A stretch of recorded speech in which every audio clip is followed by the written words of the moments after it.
पाऊस शुभ सकाळ. तर मित्रांनो पाऊस आपल्या गावाचं बॅकग्राऊंड पाऊस का किती मोठा असतं डोंगर आहे मित्रांनो.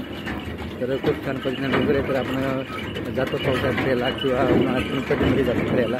तर जसं टाईम भेटत आपण जातो, काम नसल्यावर जातो आपण जाते मित्रांनो. तर आपण आपल्या दिदीला घेऊन आणि आपली बैल आपलीच बैलगाडी येण्यासाठी आपण बैलगाडी घेऊन जात आहे. तर आपली बैलगाडी आहे ती त्याच्यात आपण साहित्य सगळं पांबेर वकर गहू सगळं बी आणि आपण त्याच्यात बैलगाडी म्हणजे ठेवल्या आहेत. आणि ते पुढं गेलेली ती बैलगाडी आणि ती खूप लांब शेत असल्यामुळे ते लवकरात त्यांना पुढं गेले ते बैलगाडी घेऊन.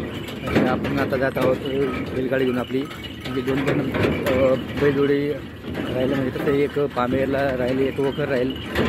आपण जात आहोत ते पहिले त्यांना साहित्य भरून बैलगाडी काढून दिली मित्रांनो. आपण आपल्या दिदी सोबत घेऊन झालं छोटे घालून पाऊस थंडी खूप आहे मित्रांनो. तिला पण घेऊन जाते. ती म्हणते पप्पा मला पण आज शेतामध्ये यायचं आहे म्हणून तिला पण घेऊन चालू जात आहे. त्यांना खाऊ पाऊस आपल्या गावाचा बॅकग्राऊंड तसंच छान आहे मित्र पाऊस भारी आहे. त्यामुळे जाता पाऊस आणि आपली बैलगाडी घेऊन आपण जात आहोत शेतामध्ये मित्रांनो. अशा पद्धतीने आपलं जात आहोत शेतामध्ये. मित्रांनो व्हिडिओ आवडल्यास लाईक शेअर करून चॅनलला सबस्क्राईब करा. तर जर नवीन असेल एकदा अवश्य आमच्या चॅनलला भेट द्या. जय जवान जय किसान मित्रांनो.